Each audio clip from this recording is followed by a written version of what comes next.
자, 한 주일 잘 보내셨어요? 날씨가 아주 시원해졌네.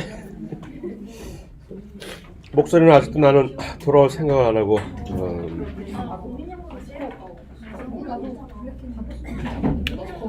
자, 지난 시간에 이제 이 호르몬의 작용들을 보면서 이 시상 하부에서 뇌하수체까지 다 내려왔단 말이에요. 뇌하수체에서 몇 가지 호르몬들의 기능들을 보고, 결국 포인트는 시상 하부라는 것은 뇌에 있는 신경 조직이란 말이에요. 그죠? 근데 그 신경 조직에서 일단 누구를, 바로 밑에 있는 누구를 컨트롤하느냐? 시상 하부에서는 어떤 호르몬들을 만들죠? 복습. 시상 하부는 신경 조직이야. 근데 아니 이 녀석들이 호르몬을 만들다니? 투잡을 뛰고 있잖아? 월권을 하고 있단 말이에요. 어떤 호르몬들을 만들지? 시상 하부에서 만드는 호르몬. 아무것도 안 만든다? 1번. 옥시토신. 그건 기억이 나는 모양이지? 옥시토신. 그 다음에 또 뭐? 바소프레신. 땡? 그걸로 끝? 일단 그 두 개 지금 지적을 해준 그 호르몬은 시상 하부에서 만들어서 일단 누구한테 보관을 시키지? 뇌하수체 후엽. 그러니까 마치 자기들이 지들이 만든 건 양 이렇게 막 꺼내서 던지고 그러는데 그게 사실은 저 시상 하부에서 만든 거. 그런데 그거보다 더 중요한 거는 시상 하부에서 그렇지.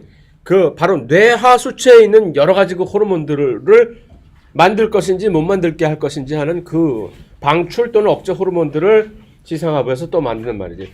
그걸 자세하게 일일이 언급을 하진 않았지만, 그래서 그런 방식으로 해서 이 아까 얼핏 지나가 버렸지만 이 시상하부라는 친구들이 매우 희한한 친구들이라서 신경 세포인데도 불구하고 그런 식으로 호르몬을 좀 만들어낸다. 그래서 신경 분비 세포라고 얘기를 하잖아요.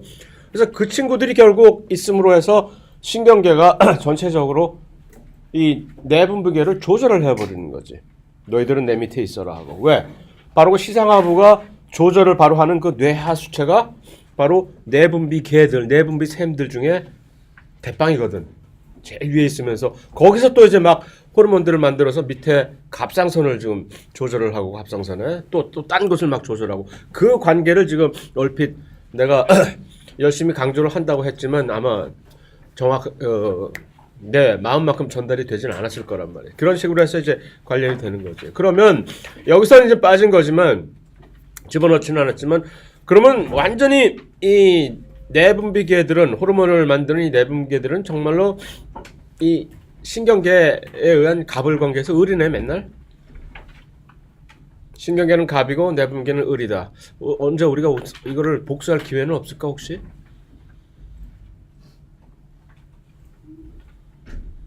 여기는 언급은 안 돼 있지만, 그럼 맨날 우리는 이렇게 명령만 받고 을의 관계로, 그렇지는 않거든. 그 내분비계에서 만들어진 호르몬들이 나중에 다시 어떻게 복수를 하느냐. 뇌세포에는 그 호르몬들에 대한 수용체들이 엄청나게 많아요. 그래가지고 그 친구들이 다시 돌아와가지고 여기서 이 뇌를 조절을 하는 거야. 그러니까 결국은 업치나 매치나, 뭐 한국말을 잘 모르겠다. 이거는 도찐개찐은 아니고 이상한 표현이고, 그거는 정확 표현. 어쨌든 그런 식으로 이 일방 통행이 아닌 이 양방 투웨이 스트리트, 이 내분비계도 그런 식으로 신경계를 조절할 수 있는 기회를 나중에 갖게 된다는 얘기입니다. 그래서 일단 그러한 관련해서 갑상선 기능이, 갑상선 여기에 있는 갑상선에서 만드는 여러 가지 호르몬들이 있는데, 그 중에서 주요한 그 갑상선 호르몬을 어떤 식으로 이제 조절을 하는지. 근데 이 특별한 조절 방식을 우리는 이것을 되먹임 작용이라고 얘기를 합니다. 되먹임, feedback이라고 해서, 사실은 이것은 네거티브, 음성 되먹임인데, 자 봅시다 어떻게 되는 건지. 갑상선 호르몬 중에 주요 호르몬이 그냥 갑상선 호르몬이라고 얘기를 하는 티록신이라고 알려진 이 갑상선 호르몬들은 대사작용을 전반적인 몸의 전반적인 대사작용을 촉진을 합니다. 그러니까 이 갑상선 호르몬이 활성돼서 만들어져야 우리가 막 이 힘도 나고 막 열심히 움직이고 액티브하게 그렇게 되는 거죠. 근데 이 두 가지 종류의 갑상선 호르몬이 있는데, 하나는 영어로 타이록신이라고 하는 티록신으로 되어 있는, 근데 어떤 연유에서인지 이것은 T4라고 이렇게 간단하게 표기를 하고, 또 다른 한 종류는 거의 이 친구는 둘 다 이게 바로 도찐개찐이다. 둘 다 똑같은 애들인데 기능이 트라이오드 티로닌, 한국말로 트라이아요도 사이로닌이라고 하는, 그러니까 여기 혹시 눈치가 빠른 분들은 금방 이게 여기서 4, 3이 뭐를 지금 뜻하는 건지 캐치를 할 수 있을지도 몰라요. 여기서 숫자 3과 4는 응? 세 개네요. 정확한, 아주 기가 막힌 발견이네. 세 개, 네 개. 맞아요. 세 개, 네 개 맞는데, 뭘 세 개, 뭐가 세 개고 뭐가 네 개란 얘기지? 조산모사? 이 이름에서 이미 힌트가 주어지고 있다는 거를 내가 얘기해주고. 트라이, 아이오도, 요드, 트리요드, 티로닌? 뭔 소리야? 뭐가 세 개 있다는 얘기야? 요드가 3개 있어서 3개. 그럼 여기는 티록신이라는 친구는 요 T4가 4가 뭐가 있다는 얘기일까? 요드가 4개가. 그러니까 이 호르몬들은 요드가 달라붙어야 만들어진 다음에, 이 호르몬은 펩타이드 호르몬입니다. 그러니까 이 단백질 계통의 호르몬인데 다 만들어진 다음에 요드가 와서 딱 붙어야. 요 다음 장에서 나오는 드디어 우리가 히모글로빈을 보게 될 텐데, 히모글로빈은 만들어진 다음에 뭐가 붙어야? 힘이라고 하는 어떤 그 화학 구조가 붙어야 제 기능을 발휘하고, 이 갑상선 호르몬들은 다 만들어진 다음에 요드가 와서 따다닥 붙어줘야 제대로 제 기능을 할 수 있는. 그러니까 요드가 없으면 암만 호르몬을 만들어봤자 쓸모없는 쓰레기가 돼버리는 거죠. 그래서 이제 두 가지 T4, T3라고 그냥 우리가 금방 일일이 풀네임을 기억하면 물론 여러분들이 대단하긴 하지만 바쁜 세상에 뭐라고 그냥 T4, T3 티록신. 여기서 3, 4는 무슨 얘기야? 요드의 개수가 지금 들어가 있는 그런 얘기입니다. 그래서 그런데 이 친구들이 갑상선에서 만들어지려면은 누구의 허락을 맞춰야 되느냐? 층층 시할머니, 시어머니를 다 거쳐야 만들 수가 있는. 그래서 시상하부에서 일단 저 위에 있는 게 바로 그 시상하부에서 TRH라고 약자를 했는 갑상선 방출 호르몬이라고 한국말로 됩니다. 타이로이드 릴리징 호르몬에서 TRH가 되겠죠. 그러니까 저 밑에 있는 사이로이드에서만 호르몬을 일단 방출을 할 수 있게끔 여기서 일단 뭔가가 화학 물질이 튀어나와야 된다는 거예요. 근데 직접 내려가는 것이 아니라 간접적으로 시할머니가 며느리 야단치는 게 아니라 일단 시어머니한테 애미야 하고 불러서 하듯이 일단 누구를 뇌하수체 전엽을 때리는 거예요. 누구를? TSH라고 하는, 이거는 뭐겠어요? 이거는 TR 방출하는 release라는 뜻이면, 이거는 S는 stimulating이라고 하는 타이로이드 스티뮬레이팅 호르몬이라고 하는 요거를 분비를 하도록 TRH가 촉진을 시켜주는 역할을 해주는 겁니다. 그러면 그제서야 TSH는 밑에 가서 갑상선 자극 타이로이드 스티뮬레이팅 호르몬 TSH라는 것을 만들어서 뇌하수체 전엽에서, 그러면 드디어 그게 만들어져야 갑상선에 내려가서 아까 얘기한 T3나 T4를 만들게끔 이렇게 하는, 이런 단계적으로 이렇게 만드는 거죠. 마치 공장에서 컨베이어 벨트에서 처음에 이게 만들어져야 그 다음 단계에서 두 번째 공정이 만들어지고 마지막 최종 단계인 산물이 딱 만들어지는 이 세 단계 공정 과정을 거쳐서 이 사이로이드 호르몬이 만들어지게 되는 이런 거죠. 이게 여기까지는. 그런데 이게 뭐 어쩌길래 되먹임 제어라는 얘기일까? 되먹임이라는 얘기는 보통 저 끝에 가서 있는 산물이 일로 와가지고서 여기서 등을 찌르는 그런 방식을 되먹임, 이런 식으로 되는 거죠. 바로 이 사이록신이라고 하는 이 T3, T4 다 마찬가지예요. 둘 다가 와서 딱 돌아가서 이게 만들어지면 어떤 역할을 하느냐. 물론 정상적인 이 역할을 하겠지. 자기들의 호르몬 역할들을 한 동시에 또 바로 이 뇌하수체 전엽으로 올라가 가지고서 이것을 억제를 시켜요. TSH가 만들어지는 걸 억제. 고마해라 하고, 또 저 위에 올라가서 이 시상 하부까지 직접 올라가 가지고서 감히 TRH를 또 만드는 걸 그만해 하고, 이렇게 두 개를 동시에 이 사이로이드 호르몬의 억제를, 이러한 방식을 되먹임 억제라고 얘기를 합니다. 정확히 얘기하면 이것은 음성 되먹임이죠. 이것을 억제하는 이 부정적인 방향으로 이것을 작용을 시키니까. 그래서 이 타이로이드 호르몬들의 이 합성, 만들어지는 생산은 이런 식의 되먹임 억제에 의해서 조절이 되는 거죠. 이렇게 되면 무슨 효과가 있을까? 매우 경제적으로 얼마만큼의 필요 이상의 타이록신 호르몬이 만들어지지 않겠지. 어느 정도 많이 만들어지면 이 친구들이 와갖고 이것을 만들 수 있게끔 해주는 두 위의 조절자들을 억제를 시켜버리니까. 그래서 사실은 이 음성 되먹임 억제 방식에 그런 방식으로 어떤 것을 만들어내는 이 방식이 원리가 세포에서 매우 잘 활성화가 돼 있어요. 아주 좋은 경제적인, 마치 무슨 우리 온도계 서머스태트라고 하는 그런 것처럼 딱 어느 정도 일정 이상의 온도가 올라가면 그것을 감지해서 그만 자기가 딱 차단을 시켜버릴 수 있게끔 하는 역할이잖아요, 이게. 그래서 이 음성 되먹임 아주 효과적이기 때문에 진화 과정에서 계속적으로 살아남았겠지, 이런 방식으로 이걸 조절하게 되면은. 그래서 결론적으로 말로 하면 이렇게 언제나 장황하게 되는 거지. 그림으로 보면 딱 쌈박하게 되는. 그래서 이 갑상선 호르몬 티록신 자신은 음성 되먹임 작용, 지금 방금 얘기한 이것에 의해서 이 뇌하수체 전엽과 시상하부에서 각각 누구 TSH, TRH가 분비가 되는 것을 억제를, 이들이 뭔데? 각자가 전부 이 티록신 호르몬을 만들 수 있게끔 이제 북돋아주는, 활성화시키는 이런 호르몬이잖아요. 이들이 바로 그러니까 일종의 그런 방출 호르몬이 되는 거지, 둘 다가.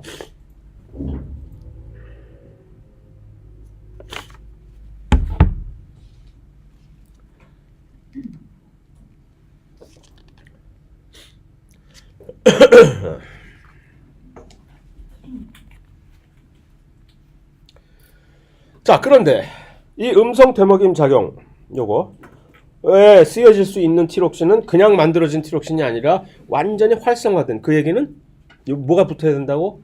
요오드가 붙는 티록신만이 그 기능을 수행할 수가 있어요. 참 희한하죠, 그게. 그래서 이러한 연유 때문에 어떠한 문제가 생기냐면, 만약에 우리가 지금은 이런 일이 없겠지만 만약에 음식물을 섭취하는 과정에서 요오드를 전혀 섭취를 할 수가 없다 하면 어떻게 될까? 요오드가 전혀 없어. 미역도 없고 바닷가에 살지도 않고. 저 옛날에 아프리카 내륙 지방에서 이런 일이 빈번하게 발생했었어요. 그래서 바닷가에 있는 사람들은 소금 섭취하면은 그 소금에 많은 양의 요오드가 있기 때문에 아무 상관이 없는데, 그런데 저 내륙 지방에 옛날에 교통이 발달되지 않은 그런 이유는 뭐 염분을 제대로 섭취할 그런 기회가 없을 수가 있단 말이에요. 그럼 요오드가 소금만이 중요한 것이 아니라 염화, 그러니까 소디움 클로라이드만 중요한 게 아니라 이런 요오드 같은 이런, 그게 없으면 티록신 호르몬이 지금 활성화된 호르몬이 없겠지. 일단 이런 사람들은 어떻게 될까? 일단 아니 현상적으로 티록신 호르몬이 별로, 그러니까 활성화된 티록신 호르몬이 없겠지. 활성화된 상태 호르몬이 없으면 이 사람의 행태는 어떨까? 상당히 액티브할까? 아니면 맨날 이럴까? 아까 티록신의 호르몬이 무슨 작용을 한다 그랬지? 막 이렇게 액티브하게 모든 이 대사작용을. 그러니까 이런 사람들은 맨날 추워. 추워. 그 다음에 체중은 어떻게 될까요? 줄까 늘까? 비만 이렇게. 그리고 느려. 귀찮아. 다 귀찮아. 이렇게 되는 게 증상. 그런데 문제가 거기에다가 이게, 근데 티록신은 지금 계속 만들어진단 말이에요. 왜?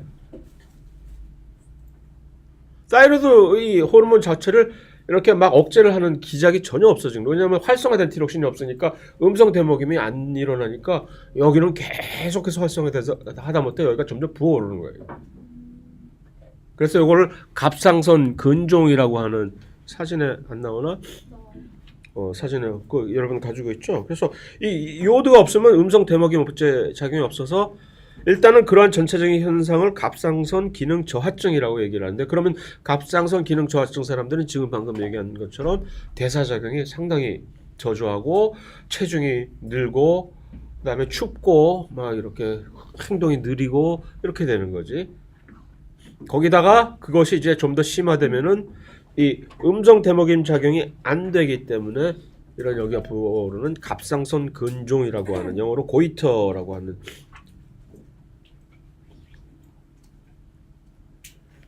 그래서 요 칼시토닌이라고 하는 요 다른 호르몬이 갑상선에서 만들어지는데 이 호르몬은 요 대사 작용을 이렇게 활발하게 하는 것과는 다른 칼슘 나중에 좀 이따 볼 칼슘의 대사를 조절하는 호르몬이기 때문에 이 친구는 상관없는데 요 두 개가 지금 여기 지금 얘는 T3일까 T4일까 이 화학식에서 개수 세어보면 되지. 요오드가 화학식에 뭐예요? I지. 하나 둘 셋 어디 네 개가 있어요? 세 개네? T3네? 뭐 보는 그럴 수도 있지 뭐. 하나가 더 블러리하게 보일 수도 있지 뭐. 그렇다는 얘기지. 그래서 이런 것들이 없으면 요오드가 없으면 얘네들이 이게 안 되는 거지. 아까처럼.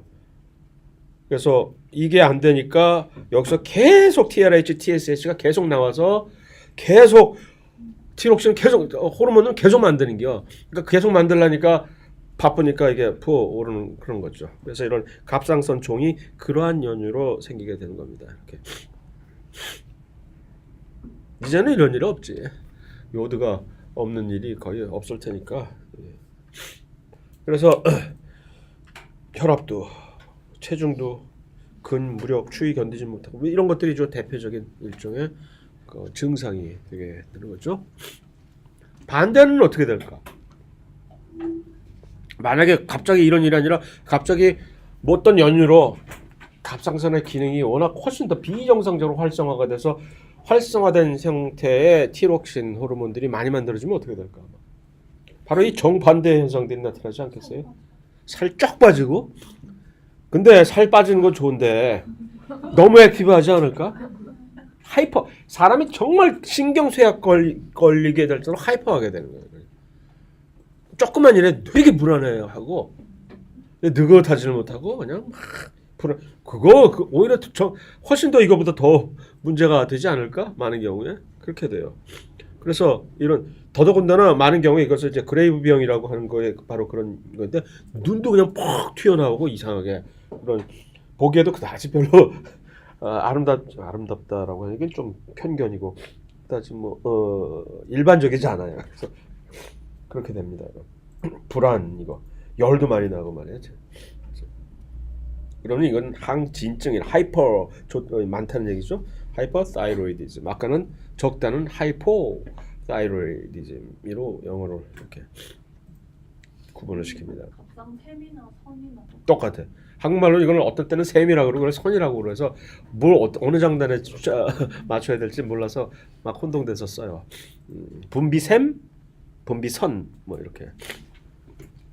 선은 한자고 사실 분비선라고 하는 한자어고 샘은 순우리말일 거야 아마. 그래서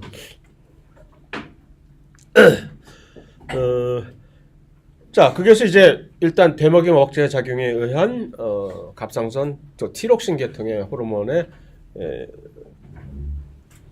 합성 조절이었는데 그것뿐만이 아니라 요것은 또 한 가지의 이런 식으로 이제 일종의 항상성을 조절하는 기작인데 뭐 꽤 난 복잡하게 생긴 건데 가만히 원리를 따지면 매우 간단하고 재밌어요. 그래서 칼슘 혈액 안에 있는 칼슘의 양은 칼슘이 여러 가지 신호 물질로 작용을 하기 때문에 매우 중요하거든. 너무 많아도 안 되고 너무 적어도 안 되고 이 칼슘이 그냥 뭐 뼈를 우리가 튼튼하기 위해서 필요하다. 물론 중요하지만 뼈를 튼튼하기 위해서 뿐만이 아니라 칼슘은 우리 몸에서 엄청나게 많은 다른 일들을 합니다. 그래서 칼슘뿐만이 아니라 여러 가지 그런 미네랄들, 칼슘, 무슨 마그네슘, 그런 뭐 철분 그런 것들이 다 다른 그런 여러 이유로 매우 중요한데 더더군다나 그런 건 우리가 만들 수가 없잖아. 그런 이온들은 전부 우리가 음식에서 외에는 절대로 섭취할 길이 없기 때문에. 근데 이제 그것을 어떻게 혈액 안에서 적당한 양의 항상 적당한 양의 이 칼슘 양이 유지가 될 수 있도록 조절을 하는가 하는 것이 일종의 그러한 방식의 항상성을 조절하는 기작인데 이것이 그림이에요. 이게 간단하지요? 그냥 외우면 돼요. 이렇게 딱 간전. 어떻게 할까 이걸? 그러니까 이래놓고 복잡하게 이렇게 짜증나게 만들어 놓으면 일단 하기가 싫어지지.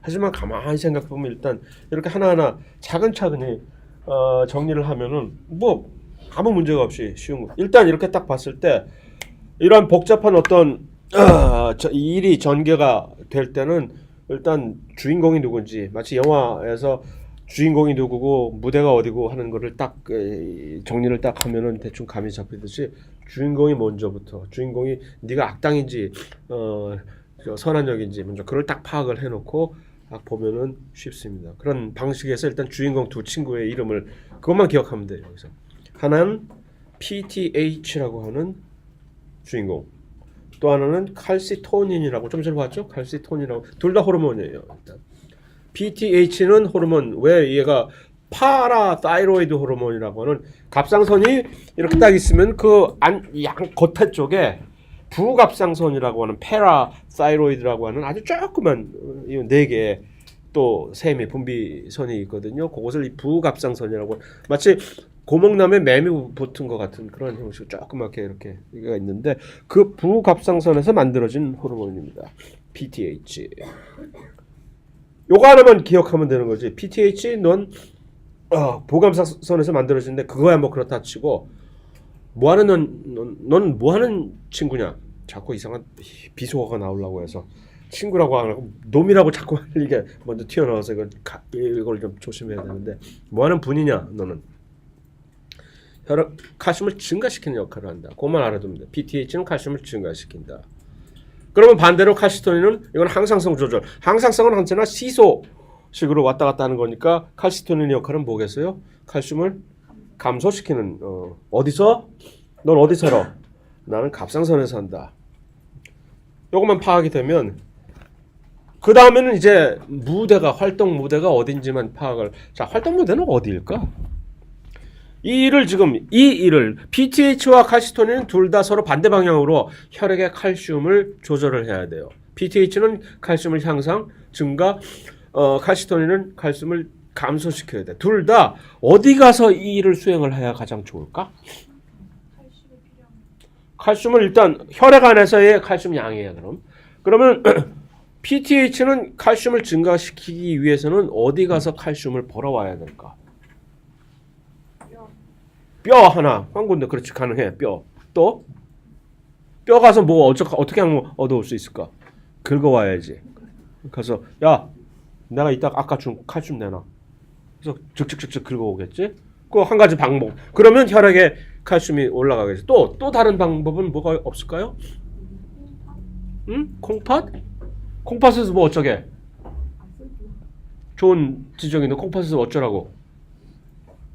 콩팥에서 무슨 일이 벌어질까? 잠재적으로 칼슘이, 콩팥은 빠져나갈 수 있는 부분이지.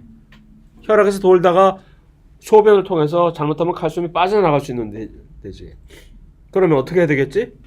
PTH는 거기 콩팥 가서 워이 안 돼. 그러면 안 돼. 칼슘의 재흡수를, 그러니까 칼슘이 밖으로 빠져나가는 것을 방지하겠지. 거기서 칼슘이 콩팥을 통해서 재흡수되는 것을 올리면 혈액에 올라가겠지. 빤한 또 비속어 써서 미안합니다. 빤한 통빠가 아니야. 결국 이 PTH가 통박이란 비속어는 모르는 모양이지. 뭐라고 이걸 표현하지? 빤한. PTH는 그러니까 뼈에 가서 긁고 콩팥 가서 다시 와 재흡수 촉진시키고 딱 나머지 한 군데 더 가볼 데 없을까요? 근본적으로 칼슘이 우리한테 우리의 시스템 안으로 들어올 수 있는 방법은 딱 한 음식. 그럼 음식은 어디서 가져올까? 위에서는 소화만 시키지 흡수는 소장에서 모든 영양분을 이제 최종적으로 거기서 다 흡수를 하게 돼. 글로 가야지. 소장에 가서는 어떻게 할까? 문을 활짝 열거라 해서 칼슘만 들어오너라 해서 소장에서는 칼슘의 흡수를. 그럼 요 세 군데만 딱 길목을 지키면 PTH는 자기의 일을 완수할 수가 있는 거죠. 아까 그림 보지도 않고 모든 게 파악이 돼버리겠지? 그럼 그림 볼 필요 없이 그냥 그걸로 끝. 다시 가서 확인해 보세요. 내가 거짓말하는 거지. 그러면 아마 그렇게 표현이 돼 있을 거야. 그럼 자, 그럼 칼시토닌은 반대로 어떻게 해야 될까? 어디를 방문해야 될까? 똑같은 데를 방문해도 되겠지? 가서 반대로 예를 들어서 소장에 가서는 회방지를 치겠지? 칼슘 그만 들어와 하고 닫아버리고, 콩팥에 가서는 빨리 나가라, 어여 나가라 하고 반대로 뼈에 가서는 아싸 하고 자꾸 붙여버리겠죠? 그러면 이러한 방식으로, 그럴 때 이제 이 일이 어떻게 일어나, 서로 싸움질을 하는 것이 아니라 요것만 잘 조절을 하면 되겠지. 칼슘의 이 혈액 안에 칼슘의 이 수준이 어느 정도 된다라는 것을 우리가 감지하는 센서만 있으면, 예를 들어서 혈액에서 칼슘이 갑자기 당 떨어져요 식으로 칼슘 떨어져요 라고 이게 센스가 된다고 칩시다. 그럼 자, 이제 어떻게 해야 되지? 누구를 불러야 돼? PTH를 불러요. 호출을 해야지. 어디다가 호출해야 되지? 부갑상선에다가 PTH 나와라. 그러면 거기서 이제 PTH가 마구 방출이 되겠죠. 그러면 방출이 돼서 어디로 간다라는 게 감이 잡히죠. PTH가. 그래서 소장으로 가고 콩팥으로 가고 뼈로 가서 각각의 무슨 일을 할지는 안 봐도 비디오 것이고. 그러면 이제 그 결과로 어떻게 되겠지? 시간 문제지. 혈액 안에 칼슘이 이제 점점 증가하겠지. 자, 이제 너무 증가하네. 그만 이거 이제 감지를 해야 되겠지. 그러면 이제는 이 사안을 누구를 불러? 칼시토닌 갑상선에다 연락을 하면 이제 그제서야 바톤 타치를 해서 칼시토닌이 내려와서 이제는 정반대로 이것을 하면은 끝이 되는 겁니다. 그래서 표적은 소장, 신장, 뼈. 짠짠짠 끝. 그런데 이제 골다공증이 불안해지네. 왜 이렇게 빨리 진도가 나가? 골다공증은 사실 이거 따로 이렇게 섹션을 만들 필요는 없는 건데, 별거 아니기 때문에 잘못 실수한 건데 내가. 왜 골다공증은 아까 그 칼시토닌의 호르몬의 역할과 조금 결부가 된 것이기 때문에. 골다공증이 뭐냐? 포로시스, 구멍이 생긴다는, 이게 지금 정상적인 뼈와 그 골다공증을 겪은 후에 훨씬 더 이것이 움푹움푹 패여진 이런, 이게 왜 생기느냐? 골다공증이라는 것이. 그러니까 뼈 자체가 훨씬 더 정상적으로 이렇게 튼튼하게 있어야 되는데 뼈가 없어지는 게 이제 골다공증이고. 아니 멀쩡한 뼈가 왜 없어져? 가만히 있는데 뼈가 그냥 마모가 되는 건가? 그게 아니라 이 뼈라는 것은 원래 이 전체적인 것을 골밀도라고 얘기하는데, 이 골밀도가 갑자기 왜 급속히 감소를 하느냐? 주로 늙게 되면 그렇게 된다고도 얘기하는, 특히 여성분들이 이제 늙게 되면은 골다공증이 많이, 왜 갑자기 이렇게 되느냐? 원래 골이라는 것은 이 반대 방향에 서로 이 두 양의 힘이, 한쪽은 골을 만들어내는 세포가 있고 또 한쪽은 그냥 수시로 만들어진 골을 파괴시켜 버리는 그 두 세포들의 이 행위에 하나의 균형이 언제나 이루어지는 거거든요. 그래서 이 골을 파괴시켜 버리는 그런 그것을 이제 골 흡수라고, 골이 있는 것을 우리가 다시 흡수를 한다는 뜻이에요. 파괴되는 거예요.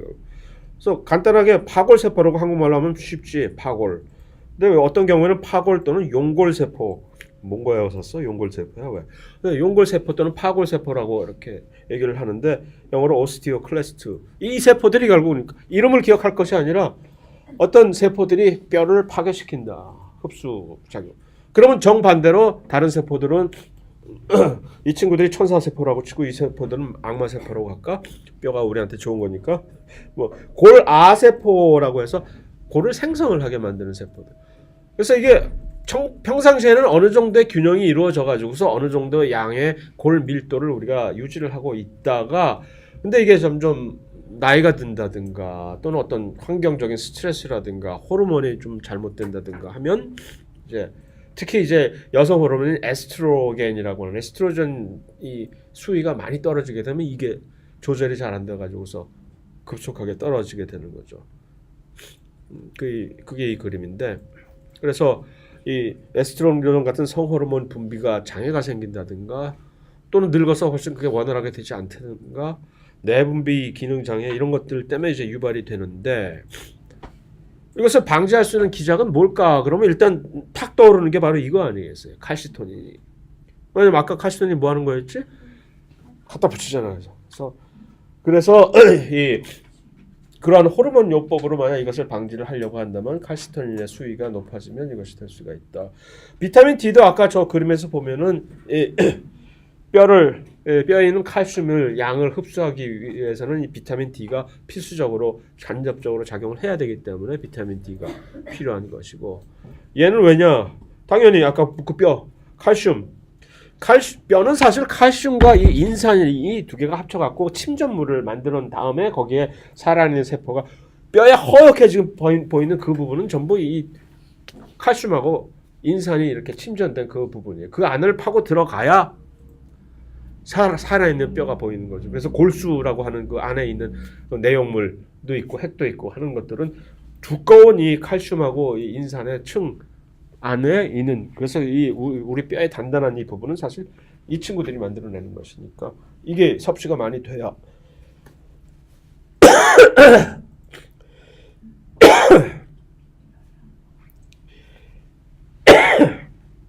운동이라는 거는 신비스럽게도 여러 방면에 걸쳐서 매우 긍정적인 효과를 가져다 주기 때문에 뭐 우리가 게싱을 해보자면 왜 운동이 뼈가 이제 감소하는 거, 밀도를 감소하는 거 방지할까? 아마도 특정한 일정한 기간에 긴장도를 계속해서 주니까 거기에 맞춰서 밀도를 유지하고자 하는 이 세포의 활성화가 신호가 전달이 되겠다라는 상상을 해보지만 정확한 것은 아무도 모르는 것이고 그렇다는 얘기입니다. 자, 아까 봤던 그러한 방식으로 마치 혈액 안에 칼슘이 항상성이 그런 식으로 조절되는 것처럼 비슷하게, 그러면 혈액 안에 있는 또 다른 중요한 물질인 요 혈당, 이거는 또 어떻게 항상성이 조절이 될까? 이거는 누가 어떤 호르몬들이 하면 한마디로 췌장이라고 우리가 알고 있는 이자라고 하는 여기서 호르몬들이 만들어져 가지고서 요 두 호르몬이 또 이런 식으로 서로 반대 방향의 작용을 하는 것을 우리가 이 교감신경, 부교감신경에서 어떤 작용이라고 얼핏 언급을 했었죠? 기억으로 시작하는, 잡아 당기고 막 서로 줄다리기 하듯이 기자로 끝나는 게 아니라 시작하는 막 얘기 안 했던가? 길항작용이라고, 그런 것들을 전부 이제 길항작용이라고 얘기를 반대죠. 주로 그런 식으로 항상성이 조절되는 경우가 많아요. 그래서 지금 역시 쉽죠? 자, 이건 어떻게 해야 될까? 일단 똑같이 주인공이 누군지 파악하고 주인공의 역할이 누군지 파악하고 그들의 나와바리가 어딘지 파악하면 끝. 미안합니다. 주인공 두 개의 이름, 인슐린, 글루카곤. 인슐린은 워낙 유명한 배우니까 뭐 하는 친구지? 인슐린? 혈당을 떨어뜨리지. 어떻게 떨어뜨릴까 얘네들은? 왜 인슐린이 혈당을 떨어뜨릴까? 문 열어라. 인슐린 뭐 하는 작용? 인슐린은 어느덧 펩타이드 호르몬인데 무슨 일을 하느냐? 문 열어. 혈관을 사이에 두고 모든 조직 세포들이 혈관과 같이 이제 인접해 있잖아요. 이 혈관 안에 있는 당분을 그 조직 세포들한테 들어가도록 해야 돼. 그러면 어떻게 무슨 일을 해야 돼? 문 열어. 그 모든 세포들은 포도당을 받아들일 수 있는 통로가 있을 거 아니에요. 그 문을 활짝 열어라. 그래서 포도당을 빨리 가지고 들어가라 라는 신호를 전달하는 것이 인슐린의 작용입니다. 그렇기 때문에 인슐린이 혈당을 떨어뜨릴 수 있게 되는 거지. 그래서 인슐린은 당을 이렇게 혈당을 저하시킨다. 어떻게? 그 당분들을, 포도당들을 전부 조직에 있는 세포 안으로 전부 집어넣게 하는 결과를 초래하니까 너는 어디에서 만들어지는데? 이 췌장에, 췌장에 세포들이 있는데 베타 세포라는 친구들이 있어요. 그 베타 세포에서 췌장에서 인슐린 호르몬을 만들어냅니다. 반면에 글루카곤이라고 하는 또 다른 주인공은 뭐겠어? 이러면 이 친구는 혈당을 올리는 작용을 하겠죠? 오케이. 너는 어디서 만들어지는데? 똑같은 췌장에 베타가 아니라 알파 세포라는 그런 거기서 그러니까 서로 이웃한 사촌 뭐 이웃 사촌끼리 서로 이렇게 마치 원수지간장 서로 반대되는 일을 하고 있는 거예요. 혈당을 이 친구는 어떻게 상승시킬까? 저장된 당을 혈액으로 좀 다시 방출을 시키는 거예요. 저장된 당이라고 얘기를 했어. 자, 그러면 이렇게 되면 이들이 찾아가야 될 곳을 일단 넘어가지 않고도 대충 감이 또 잡히겠지? 인슐린이 찾아가야 될 곳은 어디일까? 당을 없애기 위해서 혈에서 인슐린의 타겟 표적 세포들은 어디가 될까? 일단 모든 세포가 다 되겠지. 혈관과 연결이 되어 있는 모든 세포들한테는 전부 다 가서 야야 당 필요하지? 당 가져가 하고 하면 되니까. 그래야 혈액 안에 있는 당들이 세포로 쭉쭉쭉 들어가서 그 세포에 피가 되고 살이 되겠지. 그러니까 그 세포에서 당이 들어와야 에너지가 들어가는 거니까. 그러니까 첫 표적 또 어디 딴 군데 또 갈 데 없을까? 인슐린이 혹시 뭐라 그랬어? 간? 그렇지. 간. 왜? 간에 가서 무슨 일을 벌일까? 혹시 당 필요하시지 않우? 가져다가 좀 저장 좀 하시지. 당에 뭐가 많아요? 아니 저기 간에 이걸 우리가 넘어가지 않고 그냥 쑥 넘어가서 글리코겐이라고 들어봤어요? 녹말이 뭔지 알아요? 얘기했던가? 녹말? 내가? 녹말과 셀룰로스의 다른 점 무용까지 해가면서 하지 않았나? 내가 혹시? 했지? 그러니까 녹말은 포도당들이 전부 손붙잡고 한 방향을 보고 있는 그게 녹말이란 말이야. 근데 녹말은 어디서만 우리가 볼 수 있을까? 쟤네들한테만 있잖아. 우리는 혹시 그런 거 없어? 우리는 왜 그런 거 없어? 있지. 녹말의 똑같은 녹말과 매우 흡사한 저장용. 그게 글리코겐. 그래서 포도당으로만 이렇게 다다 마치 녹말처럼 분자도 매우 비슷한데 그 글리코겐은 그러니까 저장용인 거지. 녹말처럼. 저장을 해뒀다가 나중에 끊어서 나중에 필요하면 포도당으로 만들었을. 그럼 어디다가 주로 누가 그것을 저장을 할까? 글리코겐이 많이 가장 차고 넘치는 곳 간에서 이제. 또 물론 근육에서도 많이 저장이 돼 있긴 하지만 근육은 다른 근육보다는 이 간이 훨씬 풍부한. 그래서 일단 고기를 가야 간에서 그 포도당을 쫙쫙쫙쫙 흡수해서 글리코겐으로 저장해 둘 수 있도록. 그래서 이 친구의 표적 세포는 요 두 군데가 되는 겁니다. 그래서 인슐린은 뭐야 이거 왜 이렇게 커졌어 갑자기? 이건 내가 그걸 안 했구나. 그래서 인슐린은 그 표적 세포가 일반 세포, 이 체세포들과 간이 되는 거죠. 글루카곤의 경우는 어떨까? 글루카곤의 표적 세포는 어디가 될까요? 똑같다. 근데 똑같아야지 당연히. 그러면 글루카곤은 도로 가가지고서 아까 인슐린이 다녀갔죠? 그거 도로 돈 내놓으세요. 다녀갔죠? 도로 내놓으세요. 하면 좋은데 문제는 이 글루카곤이 인슐린이 지나간 자리에 그 다른 표적 세포들 전부 찾아다니면서 라고 했을 때 반응이 어떨까? 일반 세포들이. 너 뭐야? 뭐 달라고? 포도당? 먹고 죽을 애도 없어. 그러지 않을까 혹시? 왜? 포도당 이미 다 썩버렸을 거 아니야 지들이. 포도당을 가만히 내버려 뒀겠어요 일반 세포들이?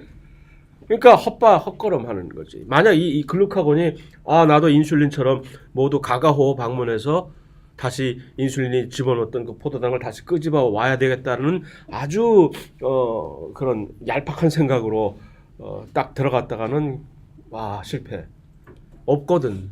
이미 들어간 포도당은. 그러면 인슐린은 글루카곤은 어디만 가는 게 좋을까요? 소장?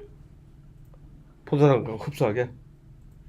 인슐린은 간으로 다시 찾아가가지고서 야 저장해 놓은 당들 다 내놔. 승질 날 거 아니에요. 여기저기 표적 세포 갖다가 헛걸음 쳤다는 거 아니니까 간에 가서 화풀이 하는 거지. 다 안 내놔?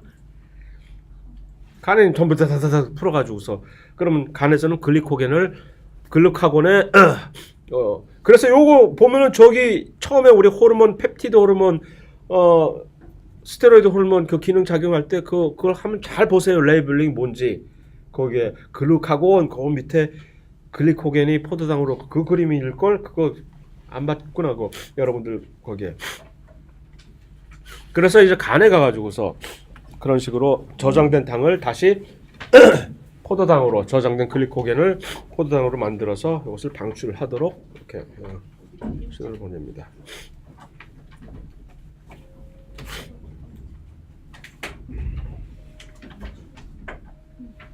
그런데 당뇨라는 게 있잖아 우리 당뇨.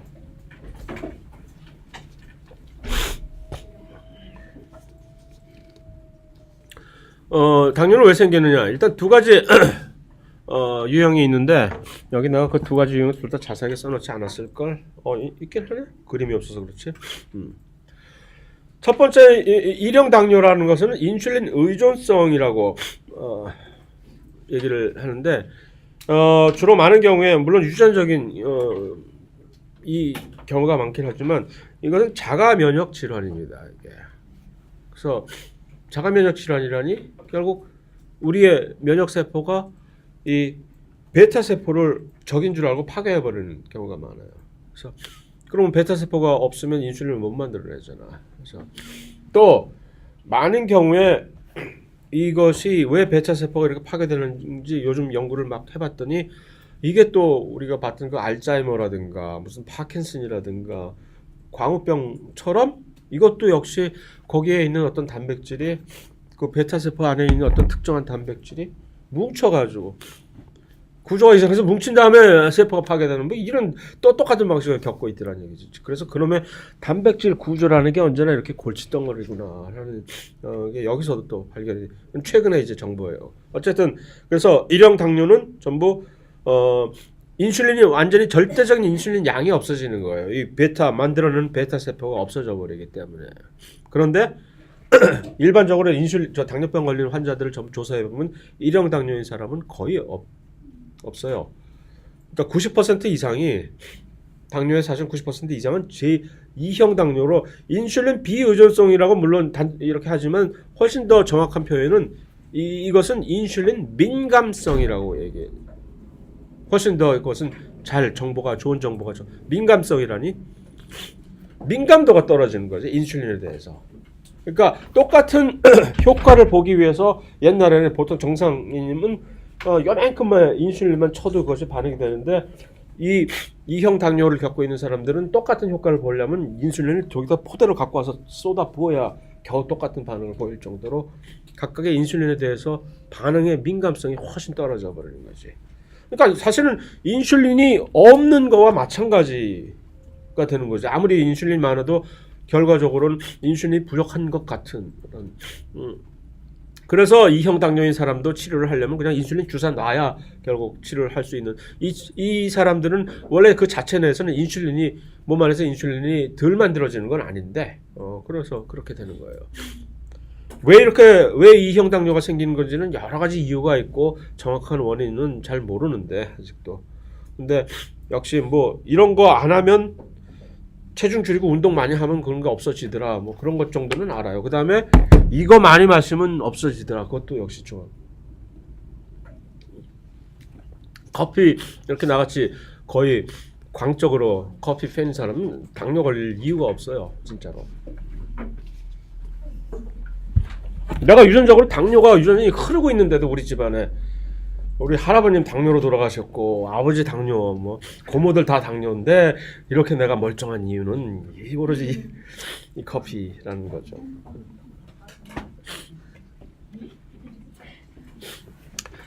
자, 부신은 어디요? 저 밑에 이제 콩팥 위에 붙어 있는 호르몬입니다.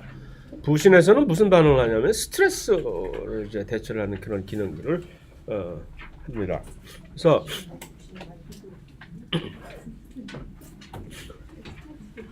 일단 부신은 두 가지의 그림이 있나? 콩팥 위에 이렇게 있는 요 부신이라고 하는 요 분비샘은 껍질과 속질이 서로 다른 호르몬을 만들어냅니다. 그래서 이 껍질은 부신 피질이라고 하는 코텍스라고 아드레날 코텍스라고 하는 이 부신 피질에서 호르몬을 만들어내는 것은 사실은 저 위에 ACTH 어디서 봤죠? 넌 누구냐 ACTH 어디서 봤어? 그렇지. 뇌하수체 전엽에서 만들어지는 하나의 조절을 하는 호르몬이란 말이야. 누구를 조절하는지 봤더니 이로우네 이 친구는. 그러니까 ACTH라는 호르몬은 뇌하수체에서 전엽에서 만들어져서 그 기능은 결국 부신 피질을 자극하려고 내려오는 거야. 왜? 부신 피질에서 뭐가 만들어지는데 전부 이게 스트레스 반응을 관장하는 호르몬들이에요. 코티졸이라고 하는 전체적으로.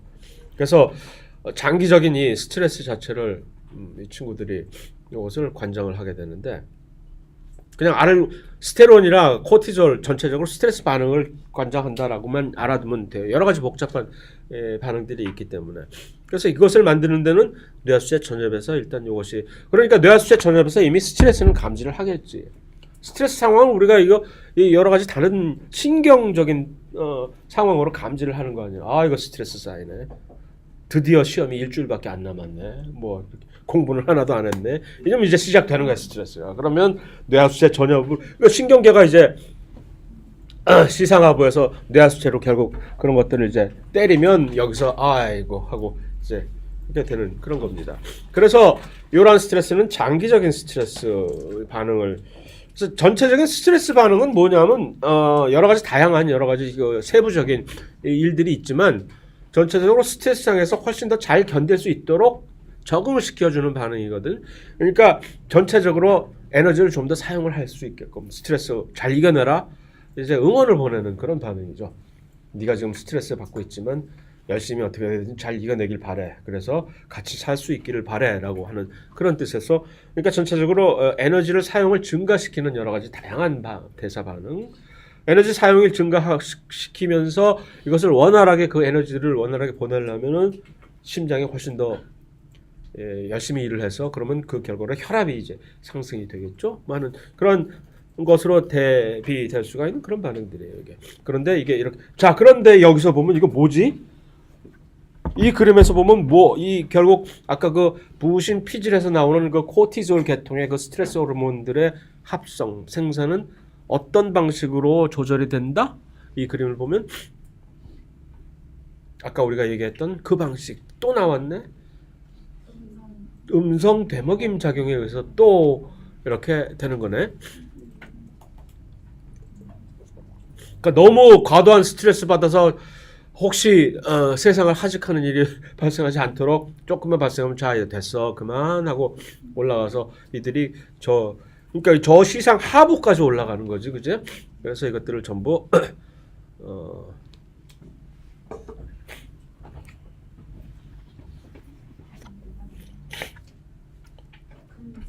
부신 안에 속에 있는 속질 또는 수질이라고 하는 이 안에는 뭔가 전혀 다른 호르몬이 지금 만들어져요. 이게 뭐 이렇게 커져 갑자기.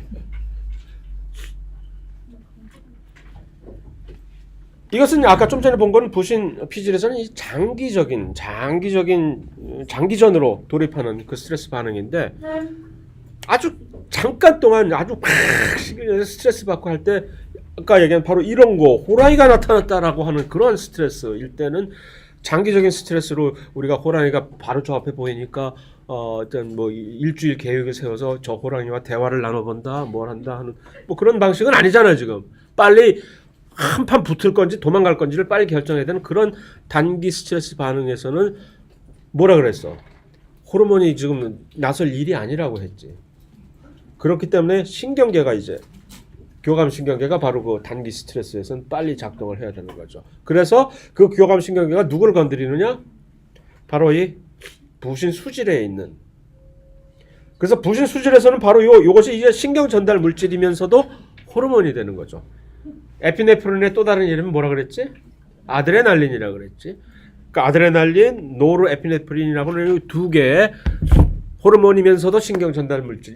여기서는 지금 어떤 역할을 할까? 호르몬 역할을 할까? 신경 전달 물질 역할을 할까? 부신 수질에서 만들어지는데 분비샘에서 만들어지는 것이기 때문에 호르몬 여기까지 올 때 교감신경을 통해서 올 때 어떤 신경 전달 물질로 쓰는 이것은 요것도 요새 사용을 하잖아요. 하지만 이 부신 수질에 와서 이것을 다시 또 합성을 만들어낼 때는 이들은 이미 호르몬 역할을 하게 되는 거죠.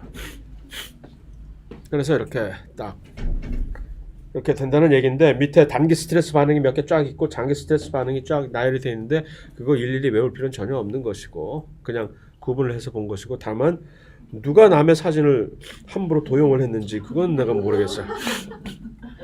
많이들 이거 그림 보면 많은 그 사람들이 누구 닮았다고 그러더라고. 그래서 내가 머리를 이렇게 까 올리지 않고 서불하겠으나 훨씬 더 닮아 보였었거든. 근데 이건 누군가 초상권 치면은 이제 나중에 한번 그래서 이렇게 그 중에 이제 장기 스트레스 반응 중에 딱 눈에 띄는 거 하나가 뭐 여러 가지 일들이 있죠. 둘 다 단기나 장기나 스트레스 반응에서는 결국은 에너지의 원활한 공급입니다. 에너지. 그렇기 위해서 이런 것들이 되는 건데 요게 있잖아. 근데 장기 스트레스 반응 중에 하나가 뭐가 면역계가 지금 억제가 되어버리는 거예요. 이게 왜 이런 식으로 진화 과정에서 스트레스 반응에서 면역계가 억제가 되는 것은 잘 모르겠지만 아마도 과도한 면역계가 활성화가 되면 우리가 재수가 좋아서 면역계를 보게 되면은 나오게 되겠지만 그러면 이제 염증 반응 같은 것들이 면역계가 활성화되면 염증 반응이 일어날 확률이 많아지거든. 그럼 골치 아파지고 염증 반응이라는 건 사실 일종의 프렌들리 파이어 폭격을 하다가 민가를 쳐부시는 그런 방식으로 들어온 침입한 세균을 잡으려고 하다가 우리 자신을 막 파괴시키는 것들이 사실 염증 반응이거든. 그래서 그런 것들이 사실은 이 장기 스트레스 반응에서 매우 치명적일 수가 있기 때문에 아마도 이게 도움이 될런지는 모르지만 문제는 결국 이러한 식으로 우리가 이미 와이어드가 프로그램이 딱 돼 있기 때문에 스트레스 상에 있게 되면 이제 면역력이 쫙 저하되는 것 자체가 이게 문제가 되는 거죠. 그러면 무슨 문제가 생기느냐? 스트레스 받게 되면 암이 걸리게 되는, 예를 들어서 스트레스 장기적으로 그런 스트레스를 많이 받는 사람들이 암에 걸릴 확률이 매우 많아지는 이유가 이렇게 되는 거예요. 면역력이 이제 쫙 떨어져 버리니까 면역력이 활성화가 된 상태에서는 암 세포가 초기에 만들어질 때 면역 세포들이 가다가 딱 발견을 하고 그대로 잡아서 파괴를 시켜버리는데 그게 안 되니까 이들이 계속 자라날 조건을 이렇게 만들어주는 그런 거죠. 어우 끝났네. 일단 15분을 쉬고 여기서